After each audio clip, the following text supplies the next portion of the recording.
Hello everyone, welcome to Apti Plus Academy for Civil Services. I hope all of you are doing well, preparing well for the upcoming prelims examination. This is a video session on daily news and editorial analysis dated 31st of January. Through this video session, I'll be discussing the important news and editorial both from the Hindu and Indian Express. The analysis and the discussion in the news will specifically cater the aspirant of civil services examination, state public service commission examination, and various one-day examination conducted across the country. So we'll see the important and relevant content from the examination perspective. Let's get started. First, I'll give you the highlights of the day. Then we'll proceed with the in-depth analysis of the news one by one. But before that, I would like to highlight a specific point about the upcoming prelims examination that is actually scheduled at 26th of May by UPSC. The calendar has already been announced. Now, this is the time that you need to devote much of your time towards practicing a quality questions, revising it, and building up a concepts. To help you out, we have come with the Nishchay All India Test Series program, which will provide 4900 plus questions. Along with that, the video discussion will be there, demo test, and free magazine for content enrichment. Now, this is a one-stop solutions for the upcoming prelims examination. If you want to know more or you want to register for this particular test series, you can use this QR code, and even in the description section you will find a dedicated link that will redirect you to this particular page, which will help you for the further registration. So do check it out. Starting with the news highlights of the day. The first important news, it's about that the center is coming up with a survey for the participation of women in the workforce. I think very important, which will give a deep insights about the actual participations of the women. The second important news talks about the nominations of Maratha spots, the group of Maratha spots in the UNESCO World Heritage List, something very important and pride moment for country like India. The third important news talks about the snow leopard survey. That is something giving a clarity on the part that how much of this species has been there on which particular location. So we'll understand the detail of this, and I'll also tell you about the IUCN status of the snow leopard. The second last news talks about the CPI, that is the Corruption Perception Index, where India has ranked 93 among 180 countries. We'll see the details about this and what were the other countries ranked when it comes to Asia and globally. We'll see detail to that as well. And I'll be concluding this session with editorial that talks about a blurring map of internal female migration, which is definitely a concern. Government has not yet prioritized a policy that will curb out for the internal female migration. We definitely need to have a bird view eye on the particular issues, which is again going to be relevant for the upcoming mains and prelims examination. Let's get started with the in-depth analysis of each and every news one by one. And starting with the in-depth analysis of the news, the first is Center to Start Survey on Women Workforce Participation. Something very important at this juncture, where Government of India has actually taken the cognizance of this fact that the data for the women participation is very important. To come up with a policy, to formulate a policy, we definitely require and dedicated data. Now, to help this, the Ministry of Labor and Employment. Now, two ministries are making a collaboration. This is why it has been reported in newspaper. So you should know which all these two ministries are. Ministry of Labor and Employment plus Ministry of Women and Child Development. Now, these two ministries are making a collaborations where they will be surveying to boost the participations of the women in the workforce. And this initiative was introduced with an event which is titled as Women in the Workforce of Viksit Bharat. Now, when it comes to the overall development of the country, where India is targeting to be the third largest economy in the world by 2047, and even to an extent we are looking forward for more participation of the women, we need to have a policy, we need to devise out a policy which is actually promoting and giving more impetus towards the women workforce participation. So this is a beginning, which will definitely provide more helpful content on the part of the women workforce participations. Now, what is the aim of this survey and how it will be actually be beneficial for the government? See, it's not only about the data, it's all about the other factual information that is there when it comes to the part of survey. The survey aims to evaluate the women-friendly practices. जितनी भी women's employee हैं across all the sector, they're part of the practices the part of the ambience, the work style, the work structure, the rules and regulation which is there is actually helping or promoting for the women participation or not. Everything will be taken into consideration. The survey will also aims to address the issues that was raised by the international organization like ILO. अगर बात करें international labour organisations की, इन्होंने अपने बातों में ये भी कहा है कि जो जेंडर पैरिटी है, the part of the gender parity must be prioritized by the state government. By state, I mean the union government, because ILO consider each country as a state. So they said that every country need to put impetus focusing on the part of gender parity in terms of workforce. Now the government is seeking the details of the formation for the international complaint committee, जहाँ पे अगर किसी भी तरह की cases हो, whether it is related to the sexual harassment at workplace, crèche facilities for child, equal pay for equal work without having any disparity in terms of gender, right? And even providing flexibility for the work hours, and even providing the work from home facilities if required, and the transportation facilities during the late hours. So this all things will be taken into consideration. The Union Labour Ministry is conducting the survey through the agencies like EPFO. So Employment Provident Fund Organization is the largest social security body in the country, which will be helping Ministry of Labour to come up with the survey. And this particular organization, which is an autonomous organization, actually work under the administrative functioning of the Ministry of Labour. Now, women participation rate की अगर बात करें, now this is very important for mains examination per se. If you're writing in mains, you need to highlight about the women participation rate, which is also known as WPR, or you can say the labor women workforce participation, which will be known as LWPR, or we call it another name, that is PLFS, that is periodic labor force survey. Now this is actually released by the Labor Bureau, which has come up with the details, and it says that has been increase in the part of women participations. We have certain data. I'll give you that data that will help you in the mains examination also. The latest result will have actually been evident of the fact that the women participation has increased from 23.3%. Kindly note this number, from 23.3% in 2017. Now the total is at 37%. This is for 2023. Now this is the current data. I'll give you the complete part where the trend has increased. The survey has conducted by the Union Labour Ministry through the Employment Provident Fund organizations, और इसके साथ साथ काफ़ी चीज़ों के बारे में बात की गई है, जहाँ पे पॉलिसीज, इनिशिएटिव्स, विमेन की overall growth for an organization was also taken into consideration. Now for you it is important to trace the growth, how it has been there, the trend which were there for the women participation. So you can trace out this from 2017-18 it was 23.3%, gradually increased to 24.5%, then 30.0%. It tremendously increased to 37.0%. Now again, it is being always argued that it must reach 50% threshold so that we could actually say that yes, women is at par with men, having an equal contribution and provided with equal opportunity each and every sectors.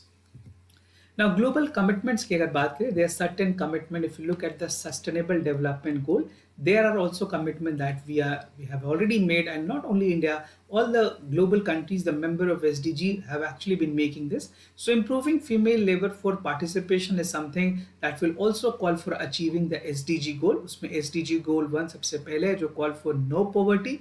Then we have SDG goal 5 which call for gender equality. This is the most prominent in this part. Then we have SDG 6 that call for decent work for economic growth, and SDG 10 for reduce inequalities. Now these are some of the important SDG goal. If you're writing specifically in mains, you can highlight all this important SDG. The increase in the female labor force participation not only reflect the part of the growing participation of the labor force, but also जो societal transformations हैं, women की increasing contributions, and even for the national progress, it is very important to have providing empowerment to the women, which will definitely contribute substantially for the economic progress of our country. Now moving ahead with other news, that is India nominates forts for the Marathas of UNESCO World Heritage Site, something a pride moment for country where India has nominated the Maratha military landscape for the network which is there for the entire Marathas. there are a good number of monuments, that is close to 12. So that were actually used for the strategic military purposes during the Marathas rule will be under the inclusion of the UNESCO World Heritage List 2024 and 25. Now, कुछ details की अगर बात करें, जो nominations list है ministry of culture, I mean there is a dedicated ministry which actually look for it. So Ministry of Culture has actually nominated Maratha military landscape that will be making into the list of 12 components, including the nominations. The Maratha landscape was developed between 17th to 19th century, representing an extraordinary fortifications of the military system that was envisioned by the Marathas ruler. Now here things become important. It can be even relevant for prelims examination. You need to read some basic about the Marathas ruler who actually come up with the Marathas military landscape. The inceptions of the Maratha military ideology way back to 17th century, जहाँ पे Shivaji Maharaj for the 1670 has continued to be the subsequent part of Peshwa's rule in 1818 CE. Now this is an important fact that you need to know certain details. The 12 components of the nominations are the Stellar Fort. I'll give you the details. I mean, reading out will not help you. So I'll just give you the details of that list so that you can have a check on it.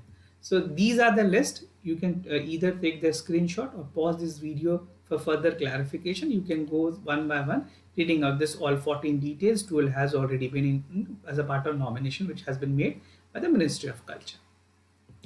Now, a brief about in UNESCO, which is again important for you. The UNESCO, that stands for the United Nations Education, Scientific and Culture Organization, which was founded in 1945. Right? It's a UN organization जो कि M करती है world peace की तरफ, providing international cooperation in education, art, science and culture. ये headquartered है world heritage centre in Paris. Sometime headquarter is important for one day examination, so make sure you are aware of the details. 193 member state and 11 associate members that which include the non-governmental organization, intergovernmental and the private sector also make their substantial contribution.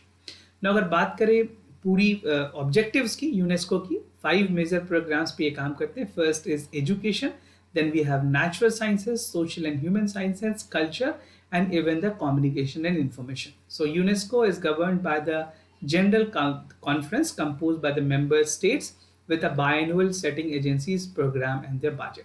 So UNESCO in general is important for prelims examination. It's an important UN agency. So you should know some of the basic details what UNESCO do, how does it work, what are the ambit and what are the areas confined to UNESCO's. Now moving ahead with other news, first scientific count on the Indian snow leopard, something again important that will give you a deep insight about the snow leopard. This is important considering the fact that the CSA examination, Civil Services examination, the common examination of Indian Forest Services make it more evident and important for the examination.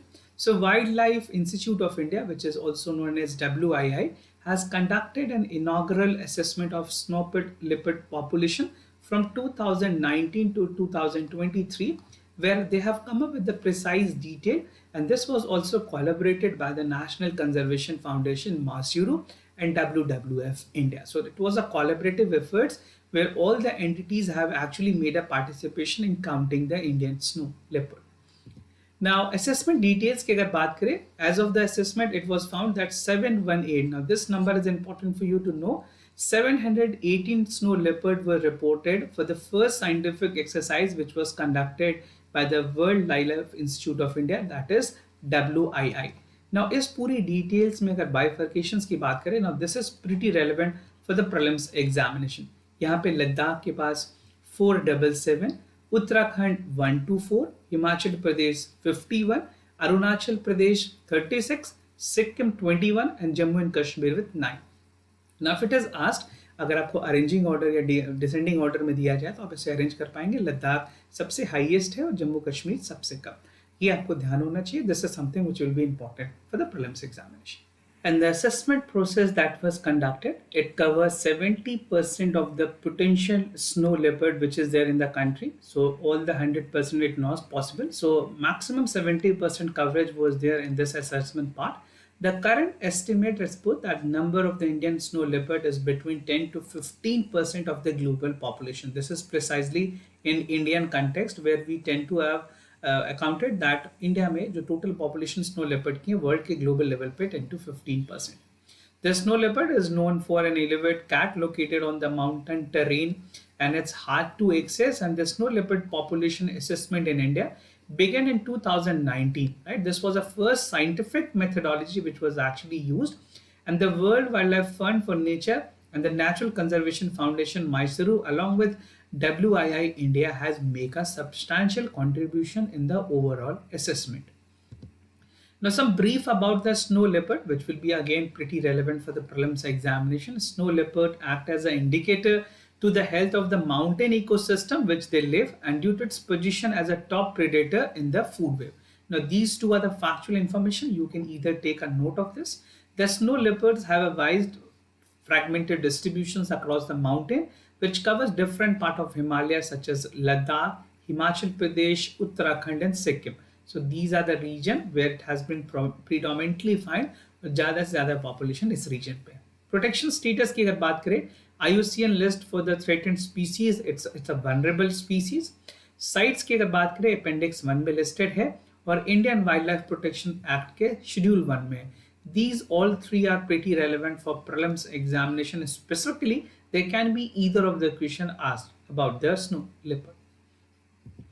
Now, moving ahead, Corruption Perception Index 2023. Now, this is again important. It's an organization that is Transparency International, which has actually unveiled the CPI, that is the Corruption Perception Index for 23, disclosing the details about the world most corrupt countries, the countries which has the least number of corruption. It comes with an yearly basis, and we'll see the India ranking in general, where the question become important for many competitive examinations.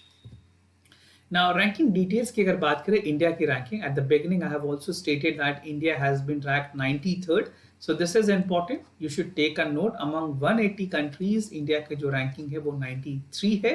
अगर numbers की बात करें, I'll tell you the number, the score that India has get. If you see, the lowest ranking is for Somalia, which is 180, और इसको number मिली है 11, right? For India, the number is 39, right? Because ये जो ranking की जाती है वो 0 से 100 के बीच में की जाती है.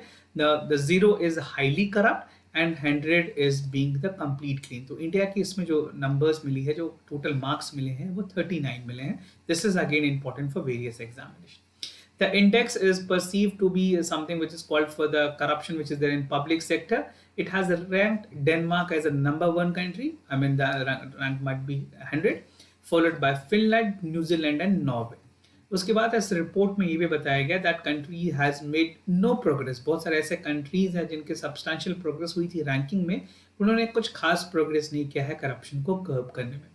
About 1/3 of the countries ranked below the 50 have indicated prevalence of corruption that still exists. And the bottom index in the part of the Asian countries, which include Myanmar, Afghanistan, and North Korea. Now, this is all about ranking. I'll give you a details, some image which will help you understand with the part of the clarity. तो ये आप reference के लिए से रख सकते हैं for country positions for the particle that have improved. India has ranked from 85 to 93 in this index. Other countries list are actually mentioned. Most of the countries has made little effort that I've told you. 70% of the countries have corruption percent index below regional average score, and 180 countries has been assessed by the Transparency International. It can be asked how many countries are actually assessed. 180. India की ranking क्या है 93. India को कितने marks मिले हैं 39. So these are the basic factual information. Now about Transparency International, as we are discussing about this organization and its report, you need to know about the Transparency International. So TI is a global organization, non-governmental organization, which is dedicated for combating the corruptions, promoting transparency in the public and private sector worldwide. It was founded in 1993. Sometime the year also become vital and important for the information part. Headquartered at Berlin and Germany. The organization worked for research, advocacy, partnership, and raise awareness about the impact of corruptions in the societies, and developed initiative for fostering the accountability and integrity across the globe, ensuring that particular country is making a substantial progress. Now, moving ahead with the editorial for the day that talks about the blurred mapping of an internal female migration. We'll see and understand some of the important vital information which is important to understand how a policy can be made to curb out with the part of female migrations. Now, which important issues that I'll be discussing is the background first. We'll see the national survey, the inaccurate pictures which is there, the human and social capital, and the way forward. तो बात करें background की first, जो internal migration है वो काफ़ी important और vital component है for a physical and societal in movement in the country. अगर पीरियोडिक लेबर फोर्स की बात करें, it has seen that 27% of the migration is there from June 20 to 21 now, which is again pretty higher number when it consider the total population of the country. The normative literature typically portrays a male dominated one. Women की actual participations की बात करें, that is also pretty low, and significantly the migration population is key. Overall women की participation I have already discussed, this is 37% at current by 2023. Now, the concerning fact is that considering the decline of the Indian female labor force participation, it is something important that we should definitely think for this. And a lack of dialogue amongst the female migrant raised questions about the potential employment, the barriers that may cause for the post-migration conditions. Now national survey जो actual में release की जाती हैं, क्या वो picture इनएडिक्वेट है, inaccurate है, उसके बारे में बात की गई है. The national survey like the periodic labour force survey which provide information about the female migrants may present an inaccurate picture. This is what the article has actually highlighted as a concern. It says that the primary reason for migration is majority of the women have to migrate after their marriages. This is the one reason, and this is the most prominent reason which account for 81%. This is accounting for 81%, followed by the family reasons 10%. Employment की जो सिर्फ contribution है वो 2.42% है. You can see we actually tend to confuse where because of education and because of employment people tend to migrate, but their number are abysmally low, which is 0.42 and 0.48. Now it's 2.48, just to correct, it's 2.42. This is the one number. This percentage is specifically for employment. This is for employment. And when it comes to education की अगर बात करें तो ये number सिर्फ 0.48% की है. However, the second motives for the shock which is there for is regard to food insecurity, which is a significant driver for women migrations. Now, similarly, कुछ data है women workforce participations को लेकर के, which can be again misleading. The periodic labor force surveys indicate that 75% of the migrant women are unemployed, 14% of them have a self-wage employment, and 12% are working as a casual laborer. Now, this data is collected during the COVID pandemic, and it may have it may have explained the low numbers, but जो current rate है post pandemic, this number can be on a higher side. Now, human and societal capital की बात करें, ये काफ़ी evident है कि women की जो participations है, चाहे वो बात करें whether it a part of workforce or whether it is a part of education, it is pretty low, and even for employment it is also on the lower side. So that has to be coupled with the lack of social network, which is creating a problem for women migrant. Post-pandemic recovery की ज़रूरत है, which will be 55% to the return, and the daily earning will be close to 56 pre-pandemic incomes. Female migration because of employment is 101% from 2001 to 2011. और काफ़ी जो numbers है that the people also face hurdle, they are marginalized, leading to unaddressed struggle and lack of targeted policies, because we do not have any dedicated policies either from the state government or from the central government, right? The policy of the women migrant is not seen as a significant vote bank, because political issues to an angle to this also. The numbers, the participation is not that such, and all the policies that is actually there, it's something which is male dominated, which is actually helping the male migrant. They need to have a policy which is specifically working for the women migrant, and a policy which is formulated which will exclusively work for the betterment of women migration for their employment and various other sectors as well. Now, the way forward, to address the issue, it is crucial to have a national survey which will gather more data. See, until and unless we have data about this, we cannot come up with the policy as such. जो socio-economic status है वो data और survey के through पता चल पाएंगी. The current, there's a limited information on the particular part. Only 7% of the migrants as per PFL survey have to access the benefits, leading to the significant portion which is accounted for. A broader solutions involve the shifting of the native barrier, prioritizing the collections of the female specific data. This approach will shed a light of the often overlooked issues faced by women, fostering awareness and supporting the formulation of progressive policies. So this can be definitely looked upon if government actually come up with proactive gestures towards working for the betterment of the women exclusively, it will definitely have a substantial contribution in the economic development and overall progress of our country. Now, moving ahead with the answers and discussion for the yesterday questions, we'll see the correct answer and the explanation for that part, and then we'll proceed further with the today's question and today's questions. So first, the answer is C. The correct option, the statement is 1. The second option is also correct. The third statement is also correct. So check out which among the following you have marked as a correct option, because you have to read out the part of the details about the explanation as well. That will help you in building and clarity on the part of GST comes. For second question, the correct option is D, that the statement 1 is correct and statement 2 is correct. Now the better options here would be, you can correct it. The both options are correct, so it will be better C. So statement 1 and statement 2 both are correct. So do check out what you have marked as a correct option. Now, daily MCQs. The first question is about following the part of regards to the nitrogen. Nitrogen is a colorless, odorless gas, which is about 78% of the inhaled human. Cyanobacteria plays a cipher role in the part of nutrition cycle in biosphere. Like illustrious plant, non-illustrious plant have also ability for the fixing nitrogen. Now, it is again a questions from environment. This is relevant for examination. To participate, simply write question number 1 followed by your correct option, and you can drop down your answer in the comment section down below. The second question for the day is about with reference to the Operations Prosperity Guardian. Consider the following statements. The United Nations or United States led operations, which is a multi-dimensional coalitions formed in the recent with response to Houthi-led attack with the seeping of the part of Red Seas, and even India is a member to this coalition. Now this is again important. It was there in the news. I have already made a discussion to this.